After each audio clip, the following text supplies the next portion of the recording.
nuevo pimento aquí el guión, ¿verdad? Que saque esto. Pues como siempre, los que estáis aquí son los que en principio tenemos la... Lo voy a poner aquí porque no veo las letras. El ponente que tenemos hoy, don Fernando Méndez, bueno, realmente yo creo que al margen de la información que os mandamos por email y por todo eso, a mí me parece que es muy buen escritor. Yo leí el libro Metílico y realmente es la razón fundamental por la que estáis todos aquí, por la que estamos todos aquí, ¿no? Me pareció muy interesante, lo recomiendo a cañón y es realmente, pues, lo comentamos ahora en el café previo, como una novela de aventuras muy entretenida. El libro tiene un tirón notable. Entonces, bueno, una vez que hablamos contactamos con él, contactó Chus, a quien le agradecemos muchísimo todo el trabajo que hizo para traerlo aquí. La verdad es que una vez contactado, primera tarde con él, no tuvimos tiempo de vernos antes, realmente Fernando se entregó totalmente al proyecto, ¿no? En ese sentido, van a tener nuestras más expresivas gracias por no poner ningún problema, adaptarse al ambiente, al local, a todo lo que dijimos. Después, quería comentar una cosa curiosa. En uno de los programas que siempre comentamos aquí, que son un desastre para las neuronas, el programa del Iker Jiménez, hemos de reconocer que nuestro gran enemigo tuvo un momento de lucidez a lo largo del último milenio, que es el nombre del programa, ¿no? Tuvo un momentito de lucidez y fue cuando entrevistó a Fernando Méndez y a un médico que no recuerdo el nombre, y fue una entrevista realmente muy entretenida sobre este caso, ¿no? Realmente en ese sentido hay que reconocer que, repito, tuvo un buen momento de lucidez.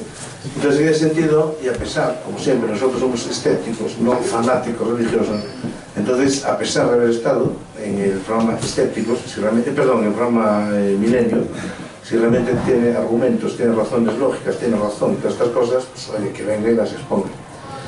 También quería dar las gracias no está de cumpleaños, o sea que la próxima vez lo felicitaremos. Quería dar las gracias también a Juanjo, que es un abogado que me ayudó mucho a mí, por lo menos, y a todos, a preparar desde el punto de vista jurídico esta conferencia. Es un tema realmente muy complejo, en esencia porque la gran pregunta: ¿actuó el gobierno del general Franco justamente cuando le negó todo tipo de ayudas a los envenenados? ¿Actuó justamente? ¿Fue moralmente aceptable la decisión? Etcétera, etcétera, cosas que se hablarán después en el debate. Nos ayudó muchísimo Juan, la verdad es que puso las cosas en su justo juicio, nunca mejor dicho, y realmente creo que debo darle las gracias desde aquí. Y bueno, quizás como último detalle, don Fernando Méndez decía en varios de los programas que tuvo, cuando explicaba lo del libro y toda la historia, decía que quizá lo peor de todo haya sido que la gente que fue envenenada, que murió, que quedó ciega, etcétera, etcétera, los envenenados, nunca tuvieron realmente un reconocimiento social. Un reconocimiento jurídico sería imposible ahora, porque evidentemente el caso prescribió hace muchos años, pero desde el punto de vista moral nunca se les dedicó la más mínima atención hasta que realmente escribió el libro tan bueno, ¿no? Entonces quizás, por primera vez, este aplauso inicial, en lugar de ir, dirigido al ponente, quizá yo querría dedicarlo precisamente a todos aquellos que fueron envenenados y que, bueno, a nuestra manera, me gustaría realmente que fuese nuestro reconocimiento particular. Muchísimas gracias.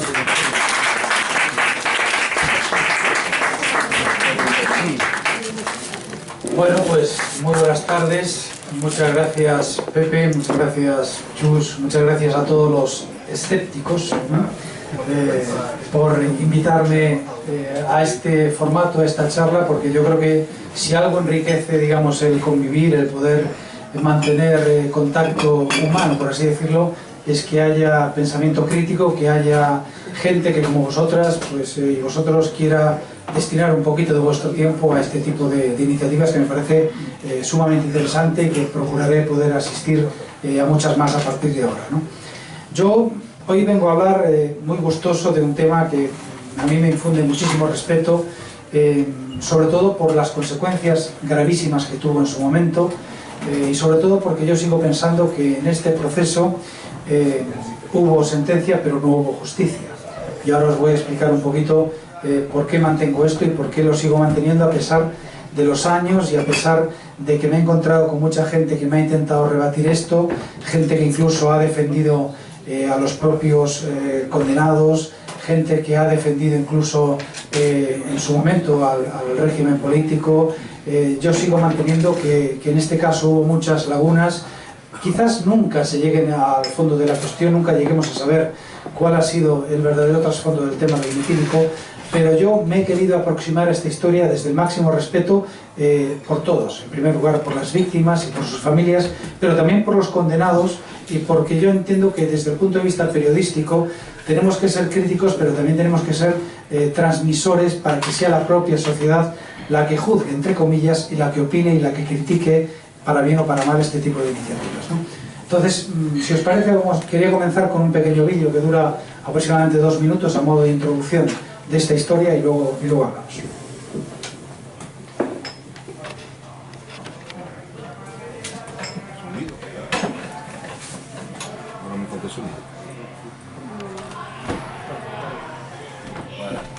Sí, sí.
Metílico, 50 años envenenados. El micrófono, abrir el micrófono.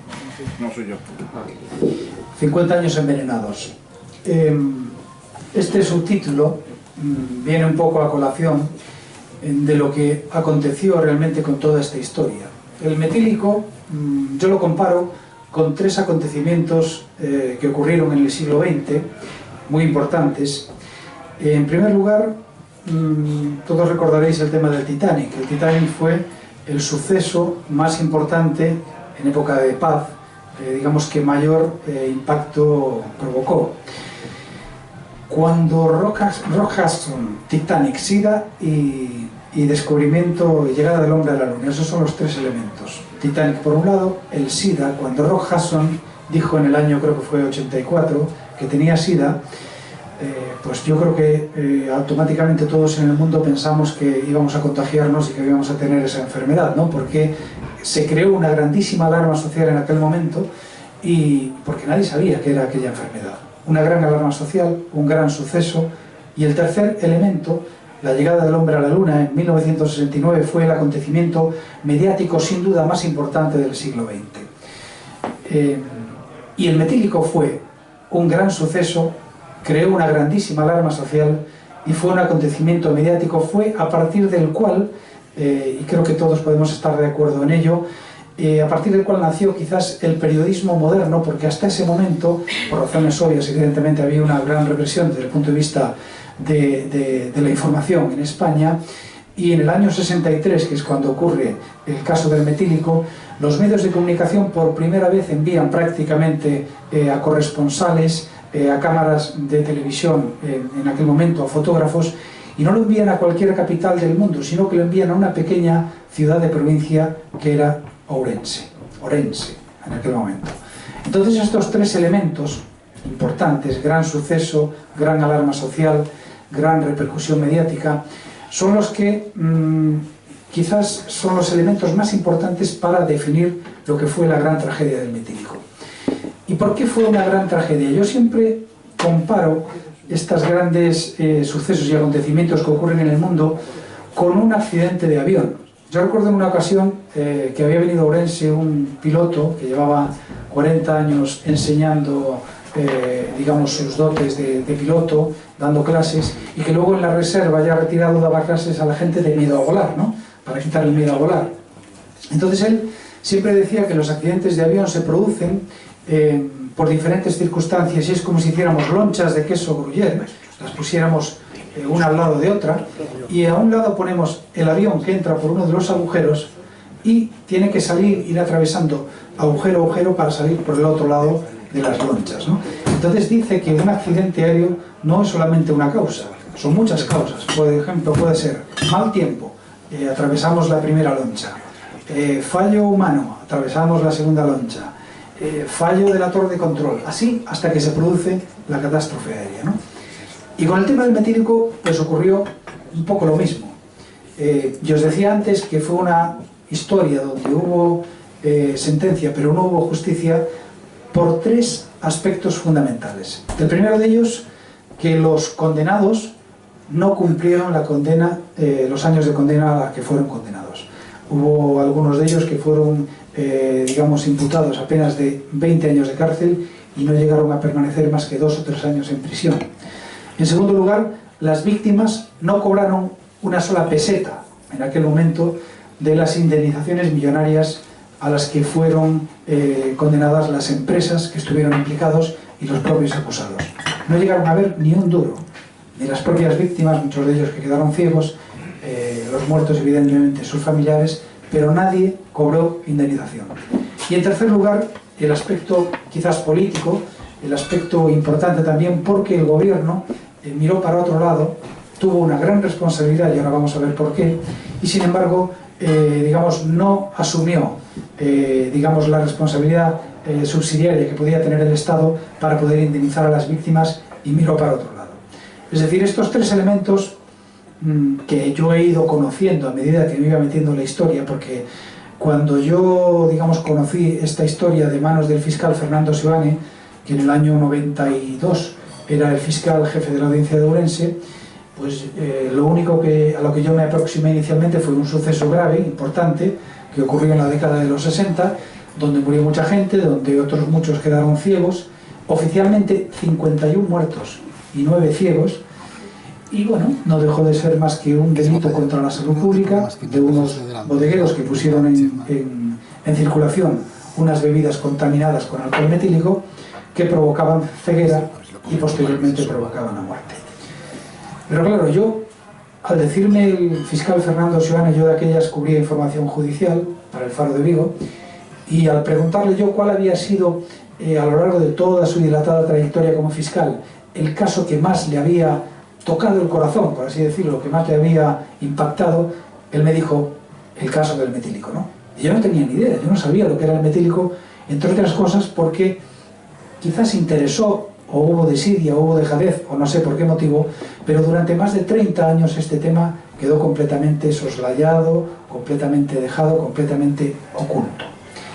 Y claro, como periodista, pues te ponen pues una perita en dulce, ¿no? El hecho de decir, oye, una historia que durante 30 años no se ha vuelto a tocar, una historia donde todavía están personas ciegas en aquel momento disponibles para que tú les hagas una entrevista, donde tienes un fiscal que te dice que fue un caso donde hubo muertos, donde hubo ciegos, bueno, envenenamiento, Yo siempre esto lo defino como una historia de dinero, veneno y muerte, ¿no?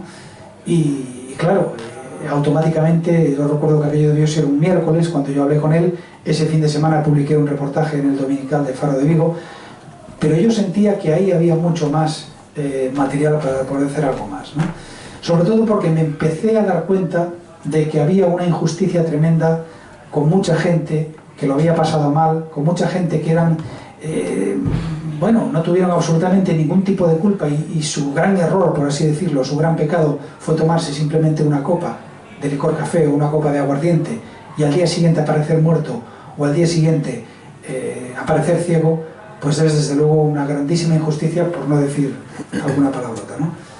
Entonces, yo le pregunté a Fernando Seoane cómo podía yo conseguir más información, cómo podía, bueno, hacerme con datos, porque me parecía muy extraño, ya no digo en la época de la dictadura, pero a partir del año 75, que nadie se hubiese hecho cargo de este tipo de información para poder sacarla a la luz, para poder, no sé, aportar nuevas pruebas, para ponerlas en manos de un abogado y que las familias se uniesen para intentar crear una asociación de afectados, reabrir el caso, no lo sé, no lo sabía, ¿no?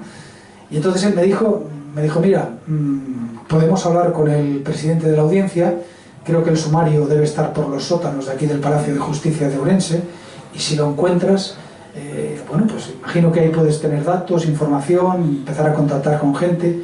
Año 92, no había internet, evidentemente, de aquellas, ¿no? Y entonces le pedí autorización al presidente de la audiencia, a Jesús Cristín, en aquel momento, y él me dijo, hombre, yo encantado, por mí no hay ningún problema, si encuentras el sumario y quieres investigar, pues te vienes aquí, te sientas ahí, tomas notas, sacas fotocopias. Y entonces recuerdo que había que sigue estando todavía ahí, un agente judicial que se llama Alfredo, en la audiencia de Ourense, y con él nos metimos en los sótanos, en aquel momento, ahora está todo restaurado, pero en aquel momento, de verdad que no se exagero, nos tuvimos que poner unos monos de estos azules, tuvimos que ir reptando, porque había como una especie de tarima, y debajo de la tarima tuvimos que ir como de aquí hasta aquella esquina o más allá, por debajo, yo pensé que no salíamos de ahí, con una linterna, y encontramos allá en la esquina pues unos legajos, pues de estos, ¿os acordáis antes de estos folios de papel cebolla escritos a máquina por las dos caras, con grapas oxidadas, bueno, que te dejaban la vista, ¿no? Bueno, pues encontramos eso y había incluso botellas con licor café y garrafas con metílico, que luego me dio mucha pena porque cuando restauraron todo aquello lo tiraron, ¿no? Bueno, pues recuperamos aquel sumario y esto fue pues una especie de hallazgo, ¿no? Es una satisfacción encontrar aquello, empiezas a ojear, de ver fotografías, a ver facturas, a ver declaraciones. En total fueron 35.000 folios, 35.000, 1,5 metros de altura, para que os hagáis una idea. Y claro, yo cuando me encontré con todo eso le dije al presidente de la audiencia, ¿y yo qué hago con esto? Y dice, pues lo que quieras, pero aquí, ¿no? Entonces, claro, ya os imagináis lo que puede ser leerse 35.000 folios, ¿no? Fueron 5 años de trabajo, 5 años durísimos de viajar a Canarias, de viajar a muchos lugares de España, sobre todo para poder intentar extraer de aquella cantidad de documentación y de información tan farragosa, el lenguaje judicial, me imagino que habrá juristas aquí, ¿no? De esto que empiezas la frase al principio del folio y no pones un punto hasta que acaba el folio. Realmente periodísticamente fue un reto apasionante. Os confieso que pensé en dejarlo muchísimas veces porque era ciertamente agotador, no solamente por el dinero que me gastaba yo, porque evidentemente al trabajar en un periódico de provincias no trabajas en El Mundo o en El País, donde la investigación se paga, evidentemente, cuando haces un trabajo de investigación. No, ahí tenías que quitarte horas tuyas, tenías que quitarte tus vacaciones y de tu dinero, pagarte tu billete a Canarias, pagarte tu billete por toda España. Pero el tema era tan apasionante periodísticamente, vosotros poneros en el caso, que te ponen eso en tu mano, que te hablan de muertos, que te hablan de ciegos, que te hablan de injusticia social, de trasfondo político. Uf, yo era un subidón periodístico, ¿no? Para mí, ¿no?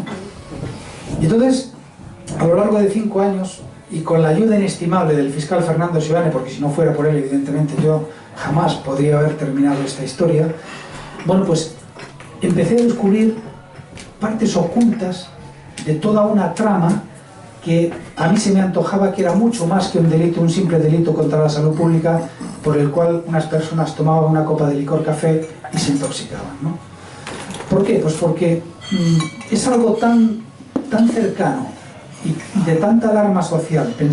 Vosotros pensar un momento esto, vamos a hacer un viaje en el tiempo y vamos a irnos 50 años para atrás, poneros en el año 1963, aunque alguno no haya nacido, yo tampoco había nacido en ese año, pero poneros, falta completa de información, la preparación, digamos, cultural de la ciudadanía, de una Galicia eminentemente rural, era la que era. Y la tradición de beber aguardiente, de beber licor café, era tan arraigado que estábamos ante una bomba de relojería que la gente pues no sabía qué es lo que podía ocurrir. Tú te tomabas ahora una copa de licor café, una cerveza, un vino, licor café, y mañana podías amanecer ciego.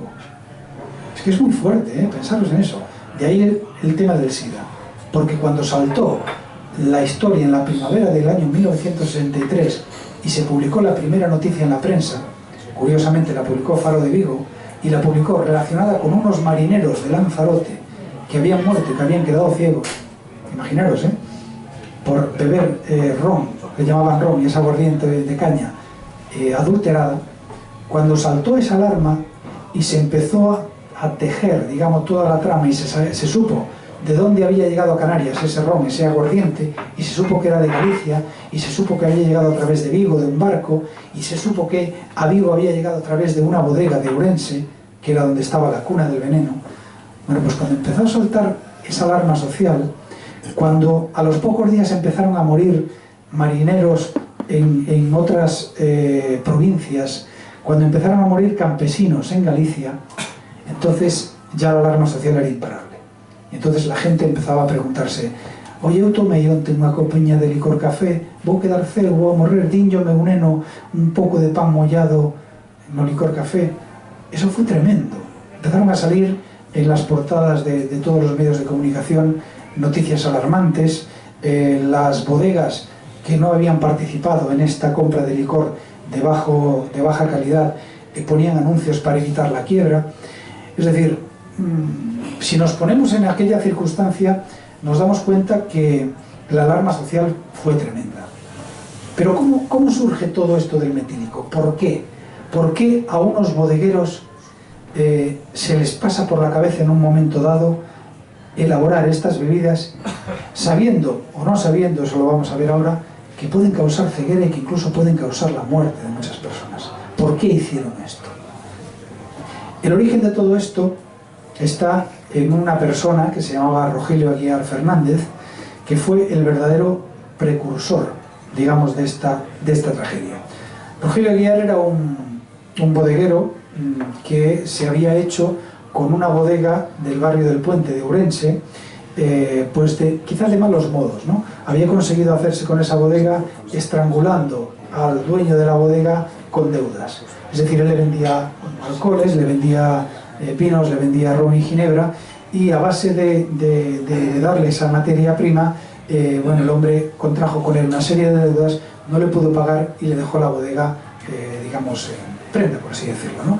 Entonces, este hombre, Rogelio Aguiar, que era de Pontevedra, se instala en Ourense, y era un hombre que tenía, digamos, una voracidad empresarial tremenda, ¿no? Y entonces comienza a buscar la posibilidad en el mercado de seguir ampliando su negocio.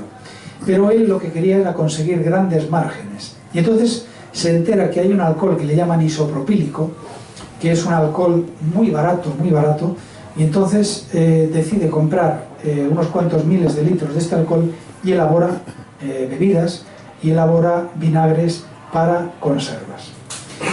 Esto es el año 62, noviembre, diciembre del año 62. Lo pone en circulación, pero a las pocas semanas los bodegueros que a su vez le compraban ese material a Rogelio Aguiar empiezan a quejarse diciendo que aquel licor café, aquel aguardiente, aquella ginebra que hacía con el isopropílico tenía como un sabor a perfume, tenía un sabor y un olor, un regusto como a perfume, y entonces rechazaron, digamos, ese material, ¿no? Entonces Rogelio Aguiar tiene, pues, digamos, una pérdida importante, porque él había pensado que el isopropílico iba a ser un alcohol con el que podía fabricar bebidas y tener grandes márgenes comerciales, y entonces ahí hay unas pérdidas importantes. Pero automáticamente a los pocos días alguien le dice que existe un alcohol que no tiene olor, que no tiene sabor, que tiene unas condiciones muy parecidas al alcohol vínico, al alcohol etílico, y que se llama alcohol metílico, pero que evidentemente es tóxico, es altamente tóxico. Pero él, que no era químico evidentemente, piensa que quizás rebajándolo con agua, rebajándolo con esencias, rebajándolo con café, con diferentes aditivos, este alcohol no iba a ser, esa es la versión de él, no iba a ser tan dañino para el cuerpo humano, y entonces no se le ocurre nada mejor que ir a Madrid, averiguar quién es el proveedor de España que más cantidad de alcohol metílico le puede proporcionar, y hay una casa que se llama Casa Aroca en Madrid, y entonces él le compra pues la pequeña cantidad de 75.000 litros de alcohol metílico, 75.000 litros. Pero el dueño de Casa Aroca le advierte, sabe que él es un bodeguero, le advierte que esto no puede utilizarlo para elaborar bebidas, se lo advierte. Y de hecho hay una guía, cuando se envían, digamos, los cargamentos de Madrid a Ourense, todas llevan un marchamo, llevan una guía que pone no apto para uso de boca. Sin embargo, los cargamentos de alcohol metílico en aquel invierno del año 63 llegan de Madrid a Ourense por las noches. La bodega que tenía Rogelio Aguiar, ahora mismo ya no existe porque construyeron un edificio, pero tenía una especie de gateras, de ventanucos al lado de la acera, por donde por la noche metían las mangueras y descargaban el alcohol metílico en las bodegas de Rogelio Aguiar. Para que os hagáis una idea, una sola copa, como la que tiene esa señora en la mano, bastaba para dejarte ciego o para matarte, dependiendo del metabolismo que tuviera cada persona. Una sola copa de licor café o de aguardiente o de ginebra bastaba para matarte o para dejarte ciego. Echad cuentas de cuántas copas se pueden hacer con 75.000 litros de alcohol metílico, rebajado con agua, con esencias, todo eso. Por eso que a mí me pareció irrisorio, y al fiscal Seoane también, cuando yo le pregunté la cifra de muertos y de lesionados y de personas ciegas, él me decía miles. Y yo, como quería ser muy fiel a los datos y a las cifras, le decía, bueno, don Fernando, pero la sentencia pone que hay 51 muertos y que hay 9 personas ciegas. ¿Cómo usted me cuenta esto de miles? Entonces él me dijo eso: haz una simple operación matemática y piensa que si se comercializaron 75.000 litros de alcohol metílico y una copa bastaba para matarte o para dejarte ciego, ¿cuánta gente pudo haber muerto? ¿Quieres decir 10.000? 20, 30, 40, 50.000 personas. Y le dije, pero eso... Y curiosamente, yo yendo a las estadísticas de aquellos años, la cifra de muertos, que no se puede evidentemente probar en España, en aquel año 63 tuvo un pico muy grande que no me supieron explicar la gente que es experta en demografía de por qué había ese pico de fallecimiento tan grande en España. Pero es que curiosamente las bebidas contaminadas con alcohol metílico llegaron a Nueva York, y esa primavera de 1963, cuando se empezaron a descubrir los sucesos de Canarias, los marineros muertos en Canarias y los campesinos en Galicia, da la casualidad de que en aquella primavera el puerto de Manhattan, el puerto de Nueva York, tuvo una oleada de envenenamientos de vagabundos, y aquel puerto quedó limpio, dicen las crónicas textualmente, quedó limpio de vagabundos en aquella primavera del año 63, porque los mendigos y los vagabundos de Nueva York bebían evidentemente alcoholes muy baratos y consumieron cargamentos contaminados con alcohol metílico. Solo se pudo probar en un caso que llegó un cargamento a través de un barco que se llamaba Guadalupe, que llegó al puerto de Nueva York, y ahí fueron decomisadas bebidas contaminadas con alcohol metílico que se enviaron desde el puerto de Vigo a Nueva York. Solamente se pudo probar eso. No se pudo probar, evidentemente, yo desde luego no conseguí información que probase que los mendigos y los vagabundos de Nueva York murieron por el metílico de Galicia, evidentemente, ¿no? Pero digamos que son indicios que ayudan, digamos, a relacionar una cosa con la otra, ¿no?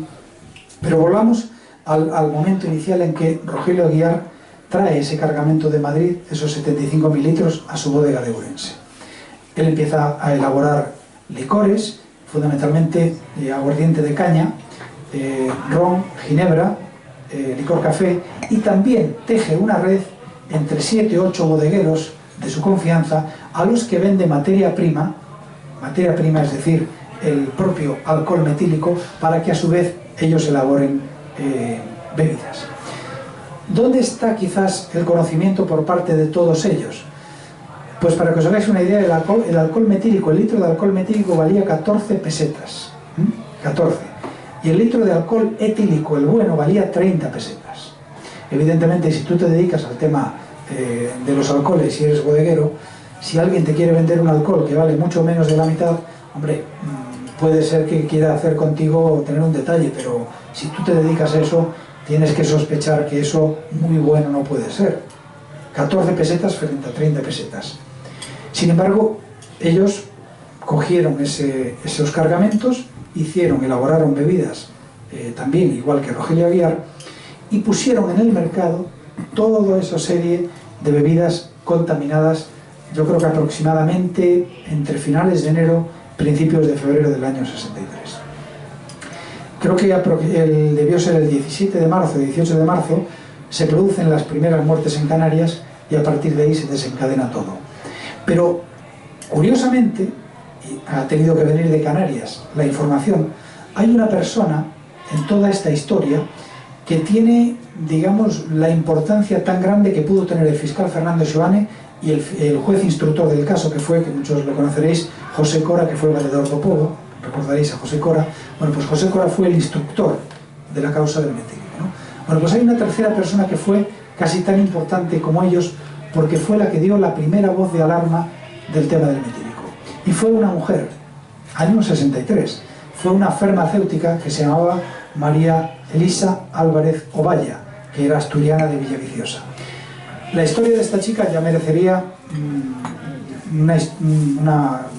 por así decirlo, una película aparte, porque poneros en el caso también, mujer, 20 y pocos años, de Asturias, y que de pronto se va a vivir a Canarias, ¿no? Yo creo que ella, no sé si había tenido algún tipo de desengaño amoroso, algún problema. El caso es que ella decidió liarse la manta a la cabeza, apareció en Canarias, donde había ganado su plaza de farmacéutica, y fue a un pequeño pueblo que se llama Aría, una pequeña población, y allí ella se hace cargo de la botica, de la farmacia del pueblo, ¿no? Y al poco tiempo de estar ella allí, empiezan a producirse muertes y empiezan a producirse cegueras muy continuas, pero que a ella le llaman evidentemente la atención porque no es algo habitual, que la gente, los marineros fornidos, de 20 y pico, 30 años, gente aparentemente sana, empieza a morir y gente empieza a quedar ciega. Entonces da la voz de alarma al médico de la comarca, y ella tiene un sexto sentido, va a la taberna del pueblo, se hace con una pequeña cantidad del ron, del aguardiente de caña que estaban vendiendo, y en la rebotica de su farmacia, con un método muy incipiente para comprobar evidentemente si aquello era digamos dañino o no era dañino, comprueba y se da cuenta de que tiene unos altísimos niveles de alcohol metílico, que aquello que estaban tomando sus convecinos evidentemente era prácticamente veneno puro. Claro, esta chica de 20 y pico años, vuelvo a decir, mujer, en el año 63, encima no era canaria, da la voz de alarma y se le echan encima a todos. Claro, cuando ella se lo cuenta al alcalde, se lo cuenta al cura, se lo cuenta al médico, todos los bodegueros, los almacenistas, la gente de las tabernas, dice, pero esta chica de qué va, ¿no? Esta que nos quiere acabar con nuestro negocio, que...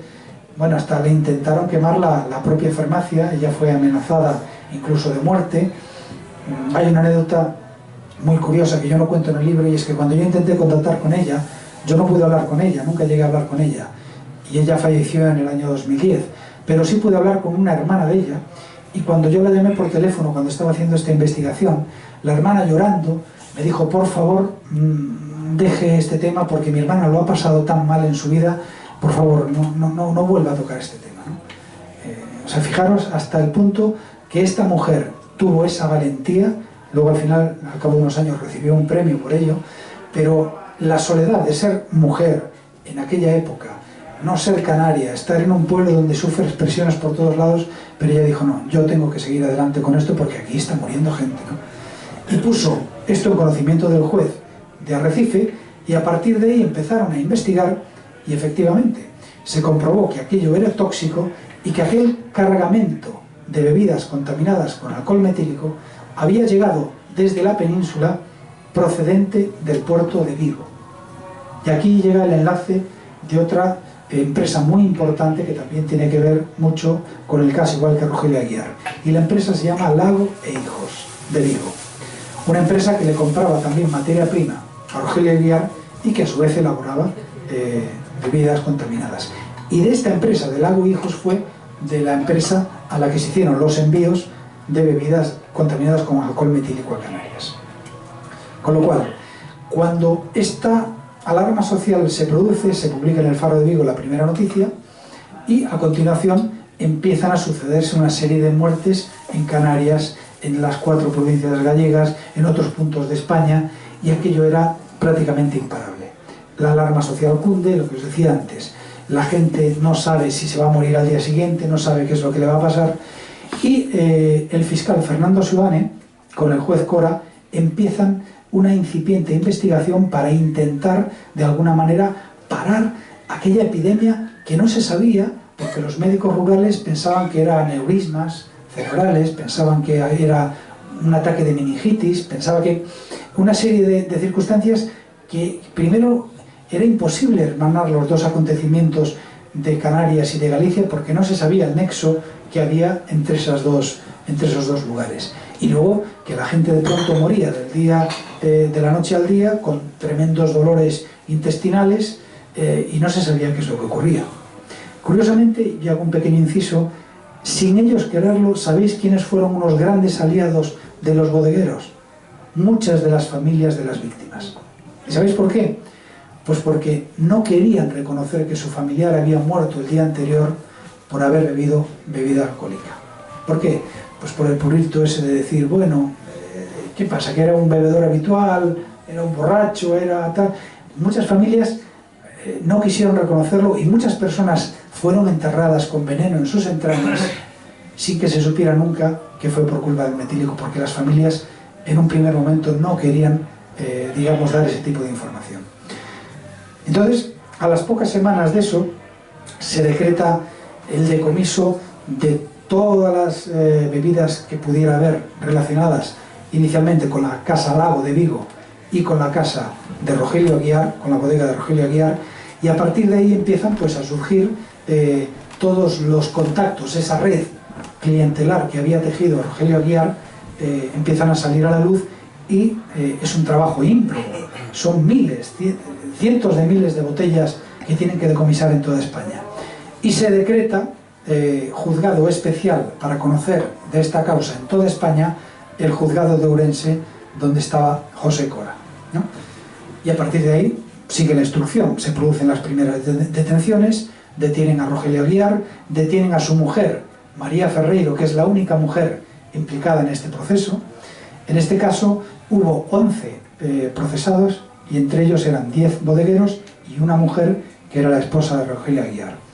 Curiosamente, fue la única persona que no llegó a entrar en prisión porque desde que se leyó la sentencia en audiencia pública, ella se fugó, se escapó a Francia y pasaron 4 o 5 años y luego fue detenida cuando regresaba en la frontera de Hendaya, pero como el delito había prescrito, pues no llegó a entrar en prisión, ¿no?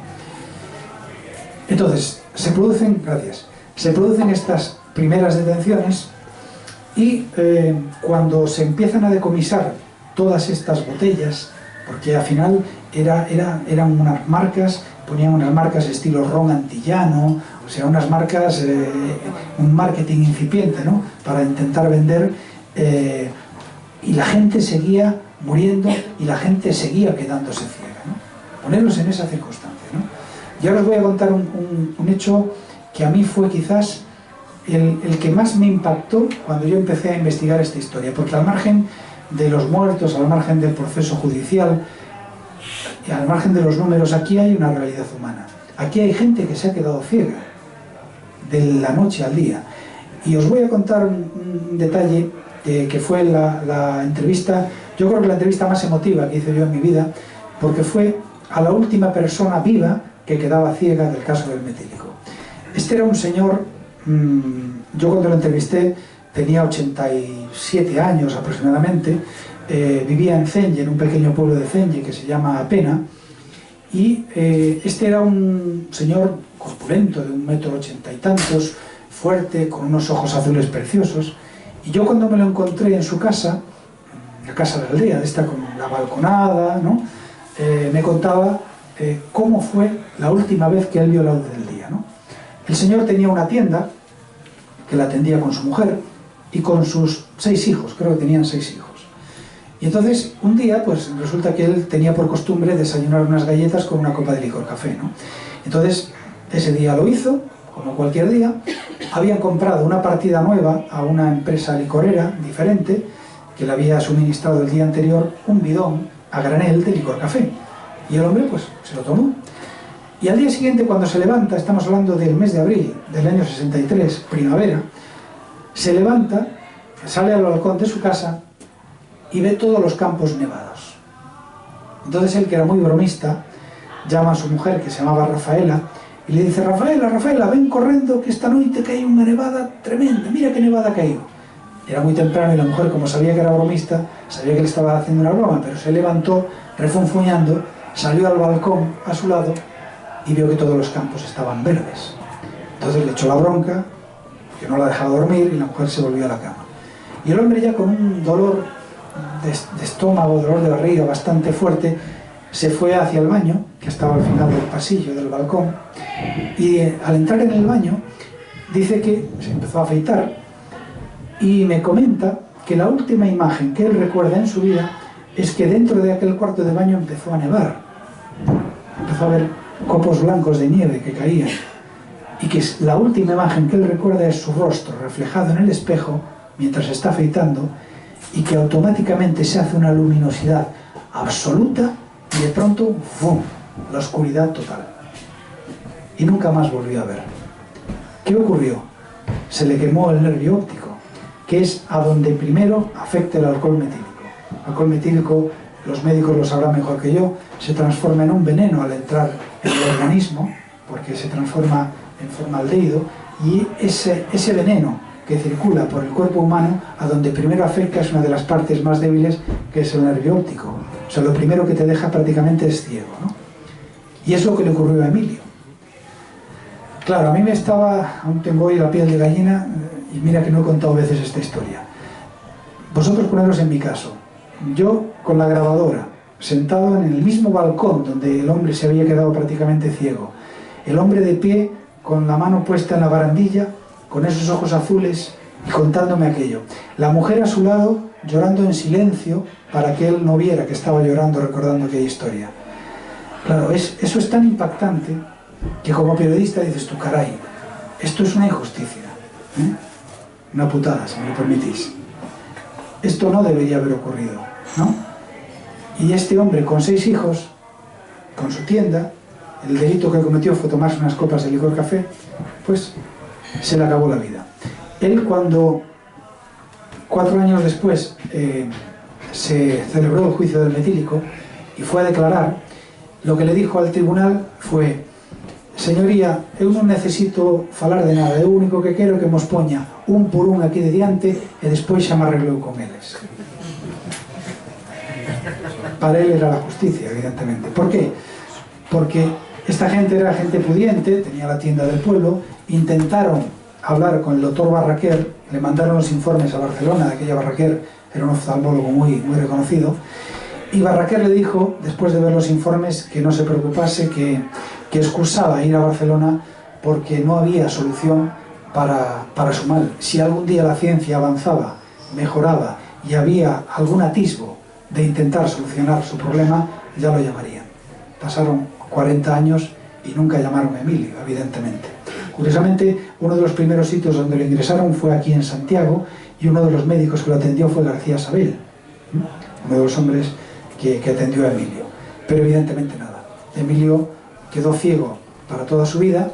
Emilio fue una persona como las muchas personas del metílico, que jamás vieron un duro por las indemnizaciones que le correspondían, y se limitaba pues a estar en su casa, en la tienda, a escuchar la radio y simplemente a oír a su familia. Entonces, estos relatos, cuando yo tenía esos momentos de bajón que dices, joder, esto es complicadísimo, esto es farragoso, es dificilísimo de seguir esta investigación, pensaba en el hombre este y como que te venían folgos, ¿no? Fuerzas para volver otra vez a retomar la investigación y a seguir trabajando, ¿no? Eso fue un tema importante, ¿verdad? Perdonad que he hecho un traguito, si no... Pero claro... Sí, pero claro, luego hay una parte muy importante que es la parte política de toda esta historia, a la cual yo siempre me he querido mantener al margen, porque yo creo que esto no es una historia de ideologías, no es una historia de buenos y malos, no es una historia de dictaduras o de democracias, es una historia que está ahí y que aconteció lo que aconteció y hay que contar realmente lo que hizo quienes gobernaban en ese momento España. Y lo que hicieron aquí fue mirar para otro lado.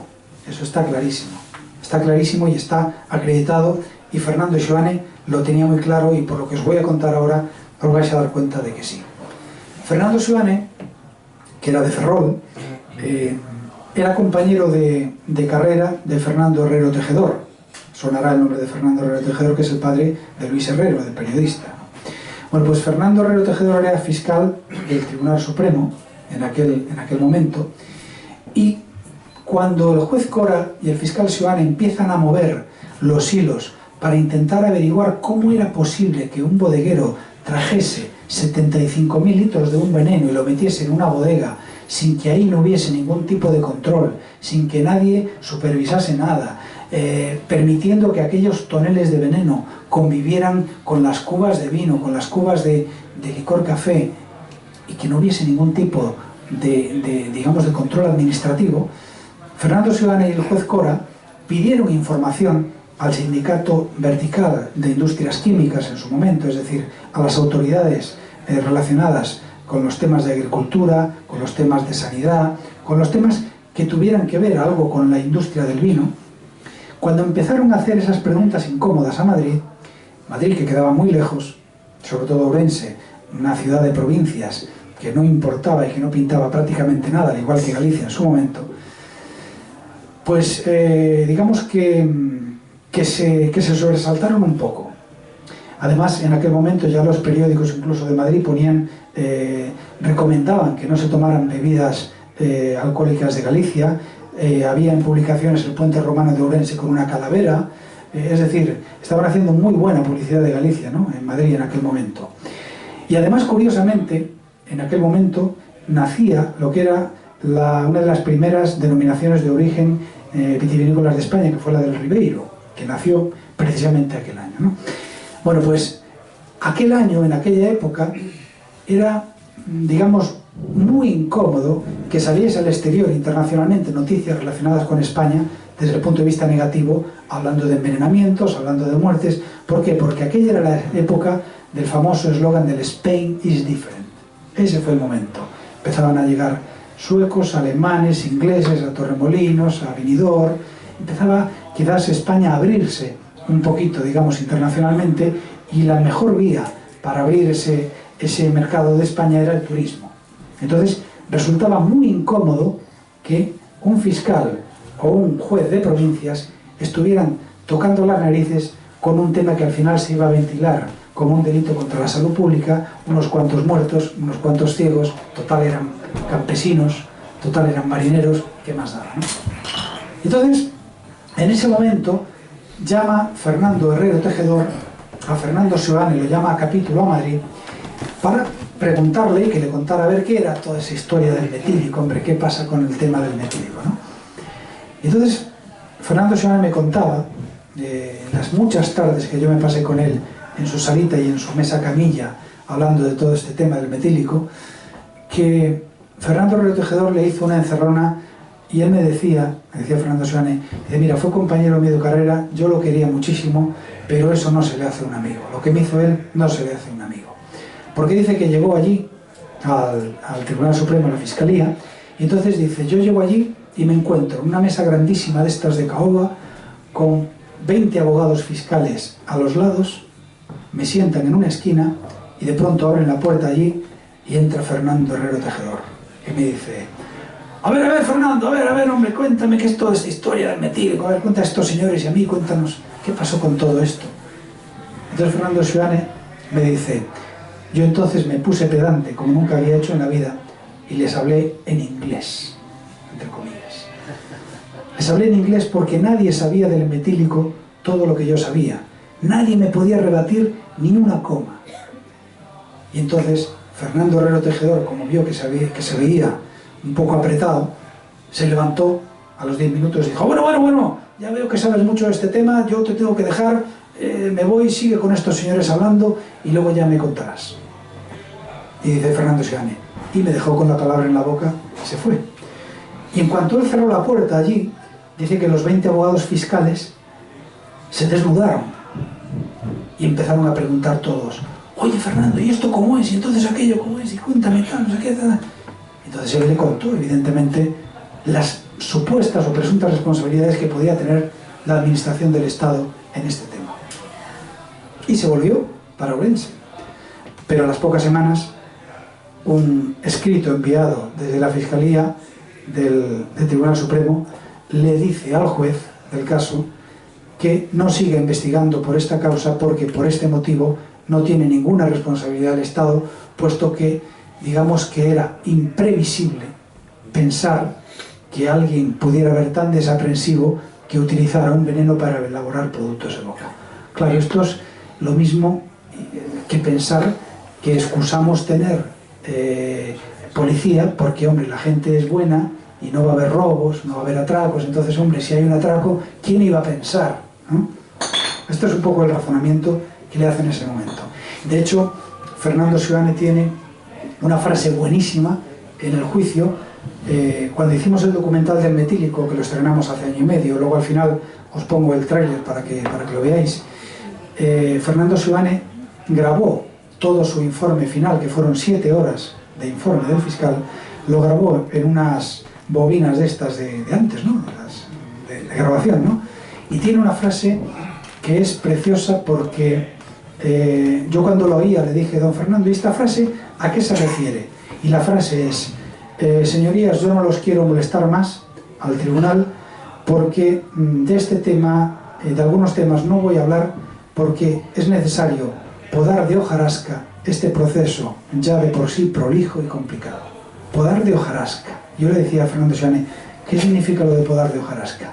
Pues significa que evidentemente yo no me podía meter a intentar involucrar a la administración del Estado porque no teníamos nada que hacer con eso. Y entonces esa parte de la investigación evidentemente quedó coja. ¿Y qué provocó eso? Pues provocó que cuando los acusados fueron a juicio, previamente ellos se declararon en quiebra sus empresas porque evidentemente tanto Casa El Lago de Vigo como la bodega de Rogelio Aguiar, como todas las demás, al estar ellos en prisión preventiva, quebraron, no había posibilidad de poder asumir el pago de las indemnizaciones que en su momento le correspondían tanto a las víctimas como a las personas que resultaron ciegas, ¿no? Y entonces esa fue una de las patas que quedó coja, pero también quedó coja el hecho de que se condene a gente a penas de entre 1 año y 20 años de cárcel y no cumplan más de 2, 3, 4, creo que el que más cumplió fueron 6 años de cárcel en la prisión de El Dueso de Santander. Entonces, claro, todo esto nos hace, yo creo que ahora pues, luego es mejor que hagamos un coloquio, me preguntáis y yo os cuento, porque podríamos estar hablando de esto horas y horas del metílico, ¿no? Todo esto nos hace reflexionar y nos hace pensar que qué gran injusticia, ¿no? Los acusados no cumplen las penas a las que habían sido condenadas, las víctimas no ven un duro de todo eso y la administración no se hace cargo de eso. Entonces, yo siempre me he planteado que, y lo he pensado muchas veces, ¿no? ¿Por qué no se le ha hecho la verdadera justicia social, al menos, que las víctimas del metílico se merecían? Es que es un tema que ha quedado completamente tapado, un tema del que nadie ha querido volver a sacar a la luz, y de hecho incluso desde que yo publiqué el libro, los libros del metílico, y que hicimos el documental, siempre me ha extrañado que no surgiera, lo que os decía antes, una asociación, un grupo de afectados, gente que de alguna manera quiera, no sé, caray, cuando cae un avión vamos y tiramos un ramo de flores al mar, hacemos un homenaje. Bueno, pues no ha habido ninguna institución, no ha habido ningún colectivo, no ha habido ningún organismo, nadie que haya dicho vamos a intentar al menos hacer una justicia social para recordar a las víctimas del metílico, para recordar que esto no vuelve a ocurrir nunca más. Y sin embargo, no sé si es por el tema de, bueno, vamos a que pase página, el total la gente que murió no era gente importante, pues da lo mismo. No sé realmente por qué motivo o qué argumento fútil pudieron utilizar para eso, pero curiosamente nadie ha querido, digamos, retomar ese tema. Claro, aquí hay dos temas, ya lo comentó también antes Pepe. No es un tema que se pueda reabrir el proceso del metílico porque solamente los delitos que no prescriben son los de terrorismo y los de lesa humanidad, ¿no? Aquí estamos hablando de un delito simple, contra la salud pública. O sea, cosa juzgada no puede volver a juzgarse, ¿no?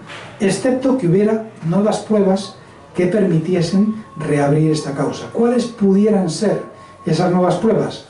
No, a mí se me ocurre, por ejemplo, temas de que se pudieran exhumar los restos de algunas personas que hubiesen muerto por esto y se pudiera, no sé, a través de ADN, realizar algún tipo de pruebas, pero también me han dicho expertos forenses que el alcohol metílico es un alcohol volátil, no queda absolutamente nada y es muy difícil, ¿no?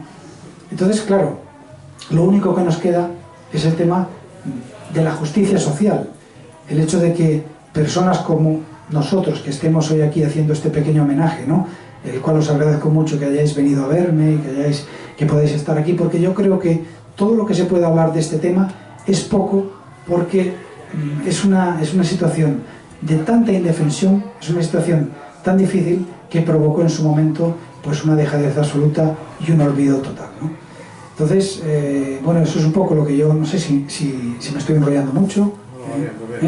Vamos a terminar. Yo creo que lo bonito es ahora que podamos tener un poco de debate. Y simplemente quiero que veáis el vídeo, que es el tráiler del documental, que si podéis, no sé si Televisión de Galicia, que tiene los derechos, los va a emitir pronto, pero es un documental muy recomendable. Vamos a ver.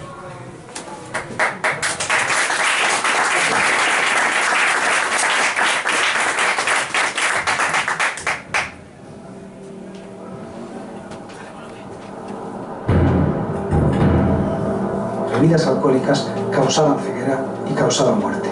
Tenían muchas ganas de ganar dinero.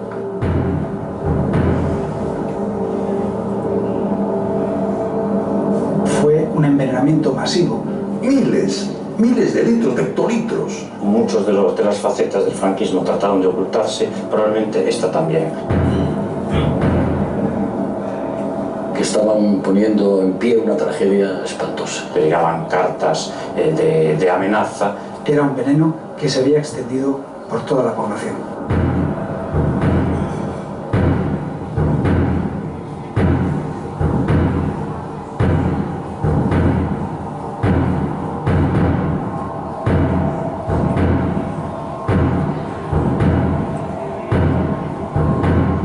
¿Puede volver a ocurrir algo como el caso metílico? Categóricamente afirmo que sí.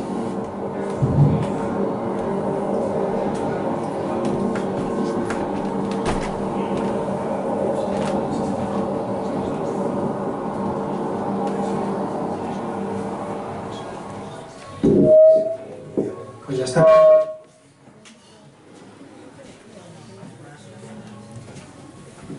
Muchas gracias, Fernando. Bueno, mientras esperamos un escaso momento, espero que hayáis disfrutado de la charla tanto como yo, aunque no sé si disfrutar es la palabra adecuada. Bueno, yo quería aprovechar un momentito para agradecer a nuestros sponsors y colaboradores habituales, a la Universidad de Santiago, que nos ayuda pues, facilitando residencia para los invitados que vienen de fuera, a RP, Sociedad para el Avance del Pensamiento Crítico, a Ciencia y al Instituto de Masadade, donde a veces también vamos a dar charlas. Y por supuesto vamos a abrir un coloquio, como tú sugerías. Así que si te parece bien, ¿estás preparado? Sí. Vamos allá. ¿Tenemos preguntas? Por supuesto, pero con el micro mejor. Me asustan a mí estes chismes. Bueno, eu traballo en temas de alimentación e Quería simplemente autorresponder un pouco a esa pregunta. Pode volver a pasar? Pode. É máis difícil, pero tivemos un caso posterior, o aceite de colza. É que me asusta mover o chisme este. Pues tú puedes sentar, no, yo creo que da el micro. Siéntate allí, que impone menos. Sí, a miña reflexión iba un pouquiño no tema de que pode volver a pasar. De feito, creo recordar que aquí na Praza de Abastos de Santiago de Compostela, non sei se está confirmado, pero houve un caso, non sei, haberá un par de anos, se cadra, ou 3, no que ademais se retiraron unha serie de partidas de augardentes caseiros, porque aínda existe o pensamento ou a crenza entre certa xente, sobre todo cada vez máis, incluso curiosamente no hábitat urbano, de que as cousas que están elaboradas na casa teñen presunción de sanidade e presunción de ser boa cousa. Eu non digo que sexa mentira, pero se non temos ningún tipo de mecanismo que permita ese control e que permita saber se realmente existe esa sanidade e esa salubridade, ninguén nos pode afirmar de que é certo. Por lo tanto, sí que poden volver a acontecer estas cousas. E a mí me preocupa especialmente, e falo como profesional do tema, de que existan certos, incluso colectivos, de persoas nos hábitats, sobre todo urbanos, que estén defendendo precisamente o contrario, non?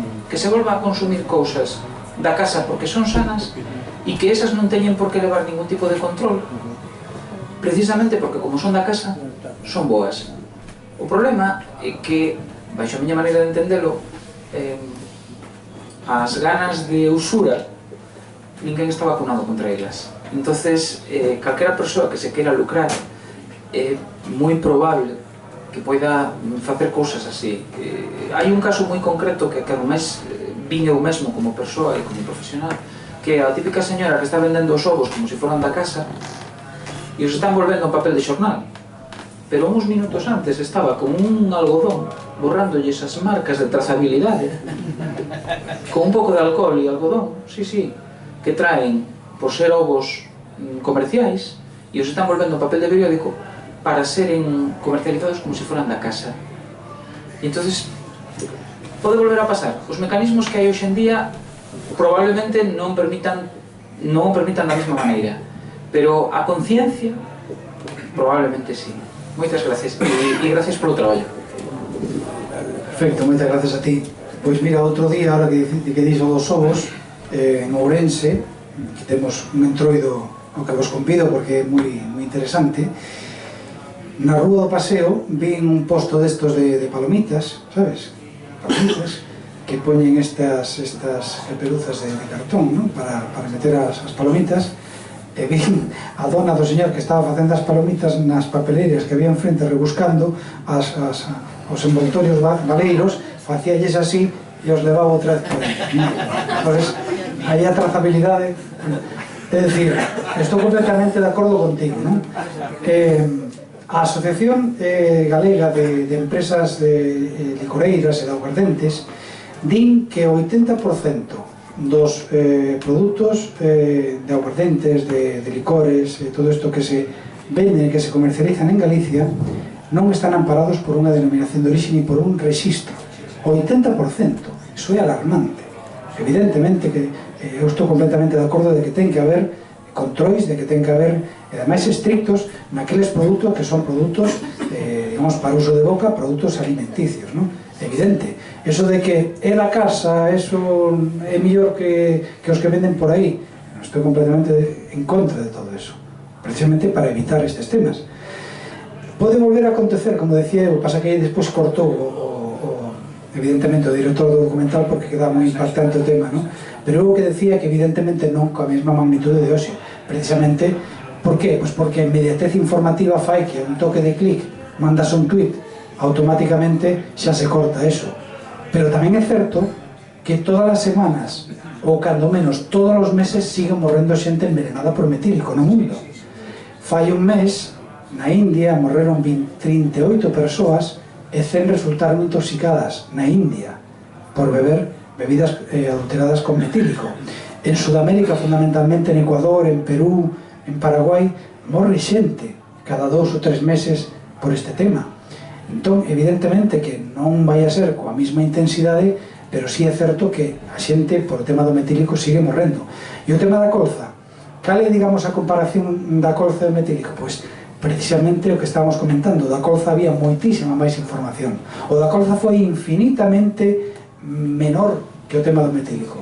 Por que? Porque aquilo quedou moi acotado. Aos poucos días, evidentemente, empezaron, se algún tendes memoria daquelo, aquelas imaxes das fotos das garrafas de aceite decomisado, evidentemente que hubo vítimas e que hubo xente que o pasou moi mal, pero aquilo foi rapidamente, digamos, cercado, detectouse quenes eran, por qué? Porque había información e había outros métodos para, digamos, acotar todo aquilo. Pero o tema do metílico nunca saberemos a cantidade de xente que quedou cega por eso e que morreu por o tema do metílico. Se me permites, solo un matiz, que efectivamente o que pasa é que hoxe en día as industrias licoreiras o 80% non están en denominación de orixe, pero sí teñen obriga de ter un registro sanitario. No, as industrias sí, pero o que se comercializa non. No. Claro. Refirme a eso. No, sí, Vas a evidentemente. restaurantes e poñenche licor café da casa Evidentemente, que é o mesmo caso que comentaba antes da Praza de Abastos, non? Pero, bueno, de todas maneiras, eso é unha cuestión que nos pasa. Aquí, se botamos unha ollada aos grelos, aos pementos ou tal, as señoras que nos venden, claro, non teño nada en contra desa xente. O que me gustaría é facilitarlles que tiveran acceso a eses controles para que eu, que consumo eso, tivera a capacidade de poder discernir. Bueno, pues me levo este, pero porque tengo un control. Máis cuestións? Sí, a mí me gustaría insistir en el aspecto jurídico de la historia, particularmente en la comparación con la colza. Entonces, cuando planeábamos todas estas preguntas que mandamos al principio, Juanjo y yo, hay una cosa que a mí me duele bastante decirlo, pero tengo que decirlo. Vamos a ver. En el caso de la colza, desde el punto de vista jurídico, había, digamos, normativa suficiente para encausar al menos a un inspector de alimentación, y de ahí, bueno, se sacó, digamos, toda la madeja, se pagaron las indemnizaciones y tal. Ahora bien, en nuestra opinión, a pesar de que Juanjo no está aquí hoy, nosotros pensamos que el gobierno de Franco, esto duele decirlo, pero hizo lo correcto. Es decir, los gobiernos tienen que atenerse a las normas, ¿no? Entonces, en ese momento no había ninguna norma que permitiese encausar a un inspector por el contexto jurídico, por el contexto, porque no se preveía que un animal de este calibre pudiese tener lugar, ¿no? Yo entiendo que no podían haber hecho más. Entonces, la palabra justicia aquí es un poco confusa. Vamos a usar por eso la expresión acorde a derecho. Es decir, digamos que la sentencia fue acorde a las normas, acorde a derecho, aunque moralmente sí sea una cosa muy dura. Entonces yo ahí discrepo porque de lo que decía usted de que, bueno, que el gobierno se portó mal, porque evidentemente a veces podía haber pagado las indemnizaciones. Pero la cuestión es, debía de hacerlo, debía haberlo hecho. Es decir, si no hay ninguna norma, debería haberlo hecho. A mí me duele decirlo, creo que sí, Pero si mañana, si hoy el gobierno paga esas indemnizaciones, ¿por qué no pagar otras que no están en las normas, ¿no? Entonces me parece que la sentencia fue acorde a derecho, pero injusta, moralmente, pero acorde a derecho. Entonces ustedes se dan su opinión. Estamos completamente de acuerdo. Y ahora le voy a explicar por qué. Evidentemente que la sentencia fue ajustada a derecho porque fue en base a una normativa, en base a un delito que se juzgaba. Tú vas al artículo, delito contra la salud pública, ¿cuánto le corresponde? Tanto, es como matemática. Pero el problema no es ese, el problema no es decir, oiga, gobierno, usted me tiene que pagar una indemnización porque es que yo, como soy un ciudadano de España, me he quedado ciego o se me ha muerto un familiar y estos señores se han declarado, perdón que estoy dando la espalda, estos señores se han declarado en quiebra, entonces a mí que me pague el gobierno. El problema no es ese, el problema es que hay que ir previamente a la instrucción. Cuando el juez Cora y el juez Fernando Seoane van a Madrid o envían exhortos a Madrid solicitando información, simplemente solicitando información, oiga, ¿cómo se controlaba esto? Ustedes me pueden decir, si un señor trae 75 litros de un veneno y lo mete en una bodega, ¿qué normativa hay que controle esto? Ah, no, es que no le podemos informar de eso porque esto no tiene nada que ver. Aquí estos señores hicieron unos licores, otros murieron y se quedaron ciegos, eso no tiene nada que ver con eso. No, pero perdone, ¿cómo puede venir en una cisterna? ¿Por qué llega por la noche, lo meten en una bodega le cambian las guías, no hay policía, no hay nadie en la carretera que pueda, digamos... Ese es lo que le imputaba, por decirlo así, el fiscal y el juez al gobierno, que no quisieran siquiera entrar a valorar o hacer algunas preguntas o investigar por qué ese veneno pudo convivir en una bodega con bebidas para uso de boca. Y ese es quizás la responsabilidad. Por si el gobierno al menos hubiese disfrazado una pseudo investigación, que a lo mejor es lo que tenía que haber hecho, decir, oye, mira, pues se ha investigado, pero no ha sido posible, no hemos podido llegar a tal, pero es que no han querido ni siquiera entrar en eso. La falta de control, y es lo que le imputaba el fiscal Suárez y el juez Cora al gobierno, la falta de control del gobierno fue lo que hizo que miraran para otro lado y que a ellos les soslayaran completamente y le dijeran que no investigaran. No tanto la sentencia claro que fue justa. Fue justa desde el punto de vista de la redacción, yo no soy jurista, pero me refiero desde el punto de vista de la redacción y de la aplicación del delito que correspondía, claro que fue justa. A ver, a este, porque ha fabricado los licores, ¿cuánto? De 18 a 20 años, venga, pum, 20 años. Al otro, por encubridores, por haber metido en una finca en los bidones cuando andaba la policía investigando, pum, 1 año. Eso es perfecto, pero el tema es antes. Por eso estamos de acuerdo, completamente de acuerdo en que la sentencia, evidentemente, ahí no podía haber mucho más de sí. Y ahí podíamos estar hablando, no sé, pasar al tema jurídico, ¿no? Es decir, si me permitís una pequeña reflexión del tema judicial, evidentemente los juicios son un circo. Es un circo. Al final es un señor. Es que yo no concibo, por ejemplo, y yo creo que muchos estaréis de acuerdo conmigo, en que por mucha ley que haya, es inconcebible que a un señor que le acusan de una violación, uno le pida la libre absolución y otro le pida 30 años de cárcel. Es que pensad un momento con el sentido común. O a un señor acusado de homicidio, uno le pida la absolución y el otro le pida 30 años de cárcel. Si nos paramos a pensar en eso, decimos, ¿pero esto qué es? ¿Esto qué es? O la mató o no la mató, o la violó o no la violó. Pero no puede ser.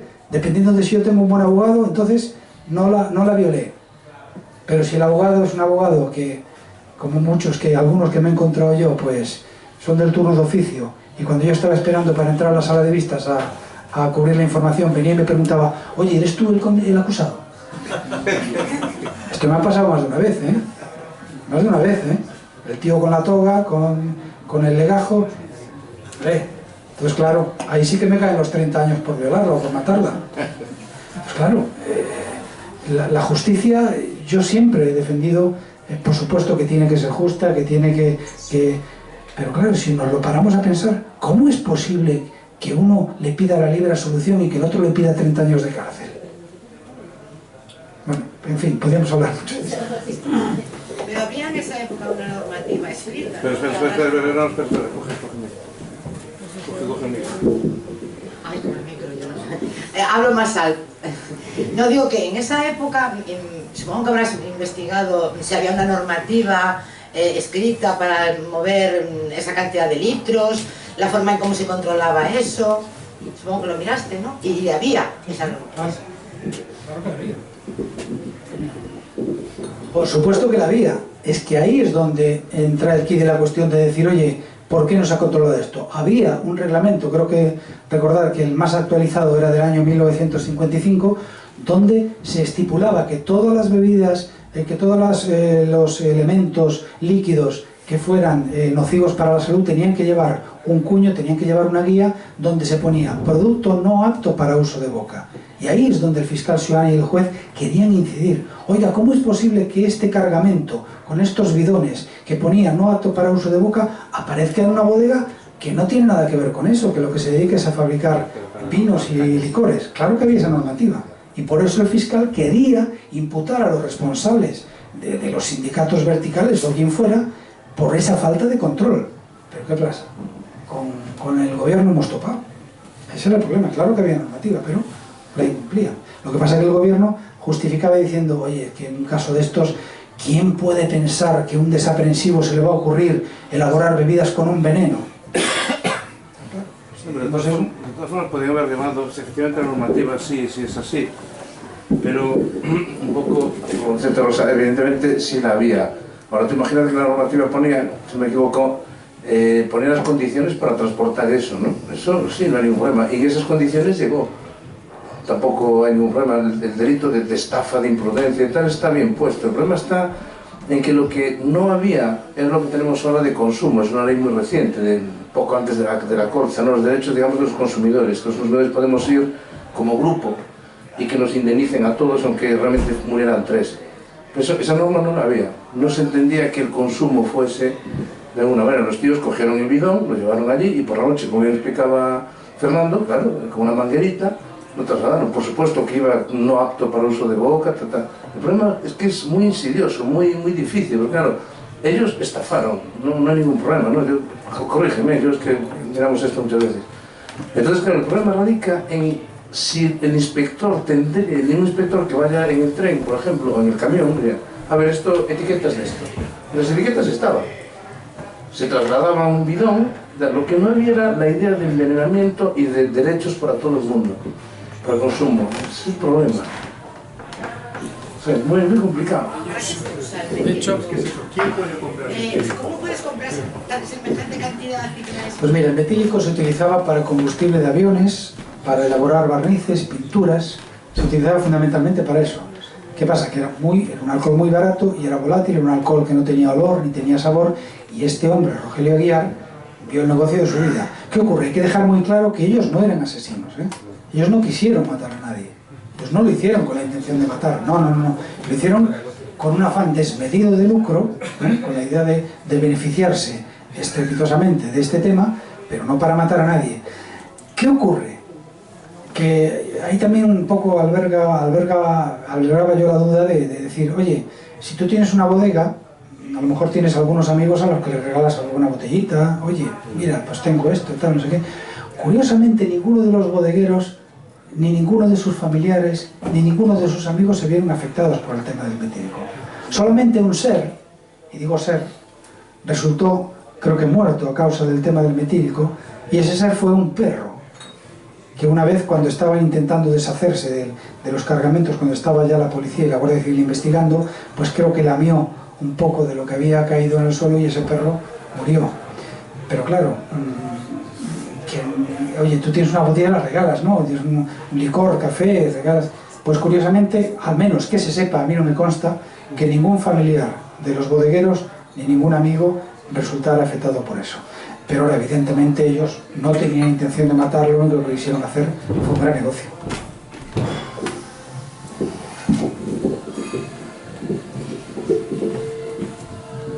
Bueno, eu teño dúas preguntas e unha reflexión a fío deste último que acabas de decir, que decías ao principio que non era un caso político, e creo que agora con este último que acabas de comentar é profundamente político, ¿no?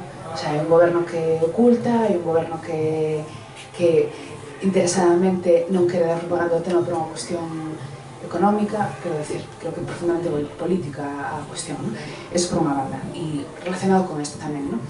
Bueno, eu son médico e coñezo algo do caso da colza, non moito, e nada do caso do metílico. De feito, é moi curioso, porque na carreira sí que en algunha asignatura nos falaron bastante extensamente do caso da colza e nada do caso do metílico, salvo unha mención en oftalmoloxía a que sí que provoca a cegueira, pero non como un caso de intoxicación. Espera, porque non se está escribindo ben. Vale. Nada, decía que sí que nos comentaron bastante extensamente o caso da colza, pero que en cambio na carreira nunca se menciona, ou por lo menos cando eu estudiaba non se mencionou o caso do metílico, salvo a mención de que sí que o metílico provoca cegueira, pero non como o caso de intoxicación masiva que nos estás comentando. Entón, as dúas preguntas que quería plantear eran, por un lado, se houve algún tipo de pericia forense neste caso, o que os entenderíamos como unha pericia forense, e por outra banda, dado que nos anos 60 sí que noutros países non había xenética, pero sí que había, bueno, unhas investigacións periciais incipientes xa, de pasar este mesmo caso noutro estado, nun estado democrático nese momento, existiría outro tipo de investigación? Evidentemente que hubo moito de política neste proceso, porque, por lo que decíamos antes, a investigación que foi, digamos, eu penso que impecable, cas limitacións que tuvo o xuiz Cora para instruir este sumario, o fiscal Fernando Xuane, topáronse que a parte, digamos, xurídico-política daquel momento que intentaba minimizar ao máximo isto e reconducilo todo hacia un delito contra a saúde pública, non? Pero, evidentemente, si hubo investigación forense, os 51 mortos, aqueles cadáveres foron, evidentemente, se lle fixeu autopsia. No xuizo, que foi en decembro do ano 67, declararon 2 peritos do Instituto Nacional de Toxicoloxía, e a todas as víctimas, cando se empezou a coñecer o caso, de antes non sabemos, porque nos primeiros meses, isto quizás se comenzou a comercializar finais de decembro, principios de xaneiro, e o coñecemento, digamos, cando empezaron a parar todo isto foi en abril. Entón, claro, neses primeiros meses non se sabe canta xente pudo ser enterrada con metil e con asetanes, porque decíamos antes de que os familiares moitos non quixeron dar a coñecer eso, non? E no estranxeiro, bueno, hubo vítimas no Sáhara, hubo vítimas en Europa, hubo vítimas en Sudamérica, na emigración española. Hai un caso moi curioso dunha señora que conta no documental que ela estaba emigrada en Venezuela e que o seu pai mandoulle dende Carballiño a Caracas unha botella de licor café para que celebrara o cumpleanos. Mandoulla por un propio, como se decía antes, non? Que iba nun barco a Venezuela. Pero claro, o día seguinte de mandarlle ao pai a botella de licor café para lá, decátase de que empeza a morrer xente na bisbarra do Carballiño. Entonces di, Dios, eu mandei a miña filla unha botella de licor café envelenado. Tú imagínate o mal que pudo pasar a ese pai, que o que fai é escribirlle rapidamente unha carta a súa filla, pagar, digamos, o envío por avión, aquela carta, e a filla chegalle a botella, imagínate, hoxe de licor café, e o cumpleanos de mañá, non? E toda, le dice, toda feliz, que ben, xa temos para brindar mañá no cumpleanos, con esta botella que me manda o meu pai, mira que ilusión, que alegría. Pois nada, mañá, pum, e chega o día seguinte, e chega a carta. Chega a carta o día seguinte, porque entre que o pai escribiu a carta non foi o día seguinte, pasaron uns días ou algo así. O caso é que a carta chegou o día seguinte, e cando ela veo a carta e o pai dice que por favor, se ainda chego a tempo, Dios queira que chega a tempo, que non podas abrir esa botella e tal, tira, e ela dice que colleu, abriu a ventana e tirou unha, dice aquela esnafrouse contra a cera aquela botella, pero cun dor tremendo, porque eu, claro, feía moita ilusión, non?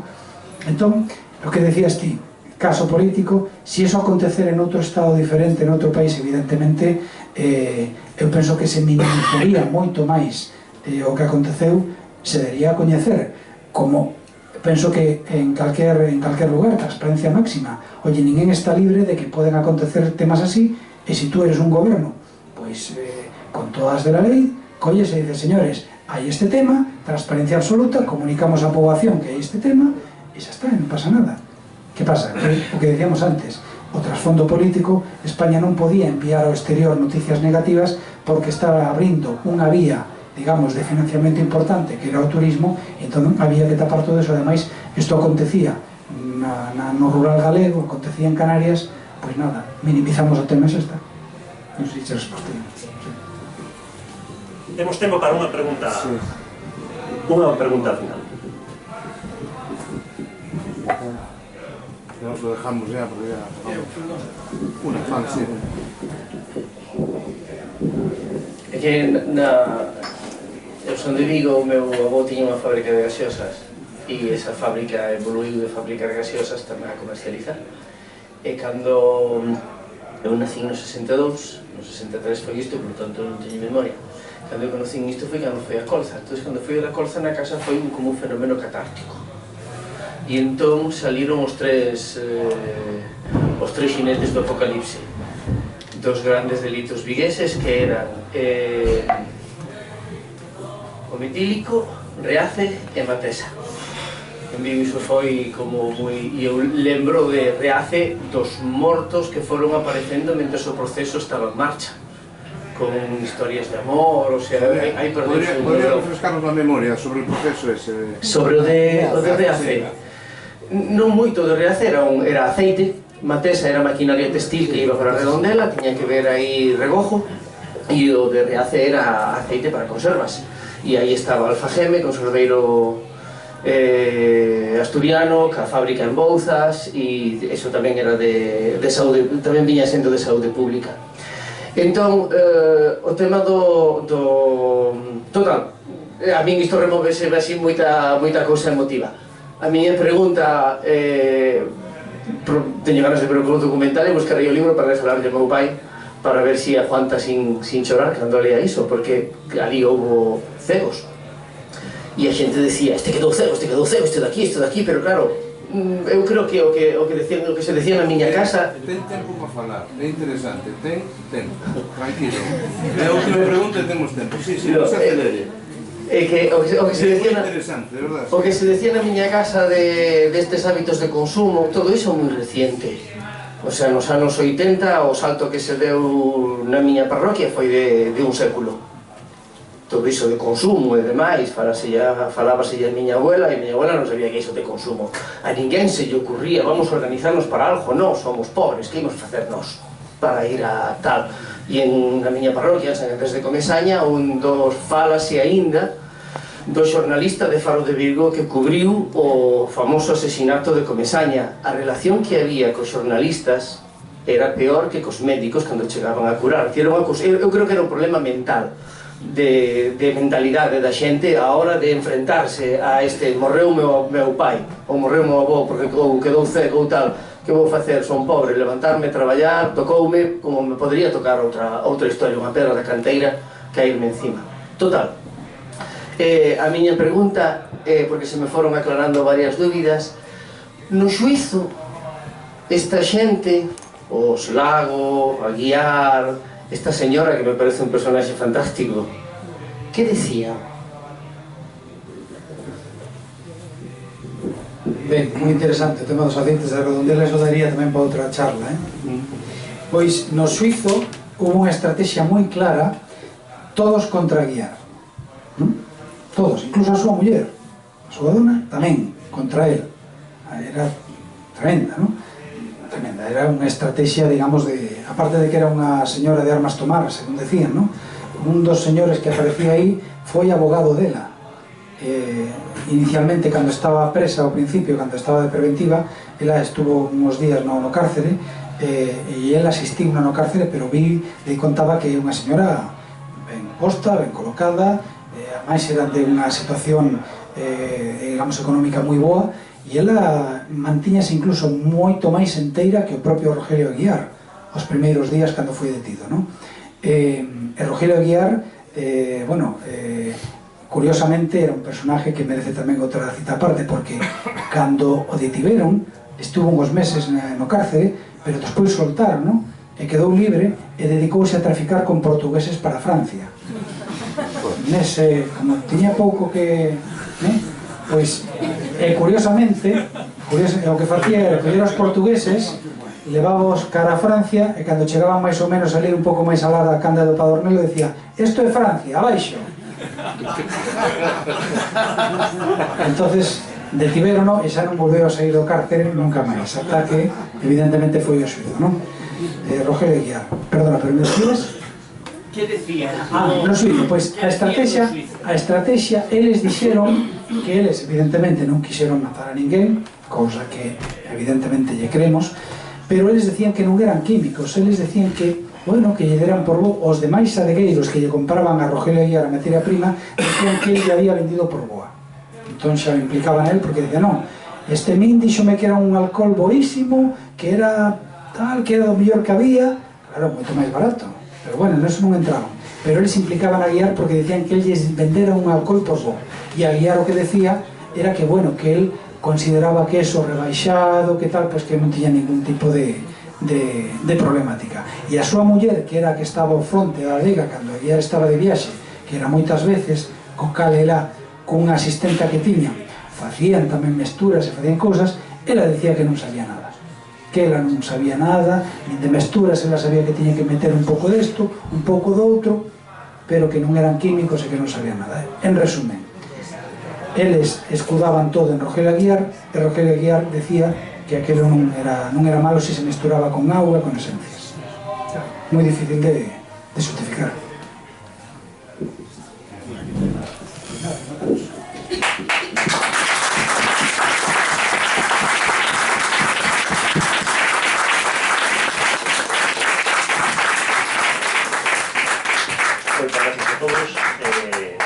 a desexar os cartiños no bote que está ali que nos vai axudar moito a seguir traendo pendientes tampos como para. Vamos a anunciar las del mes que viene.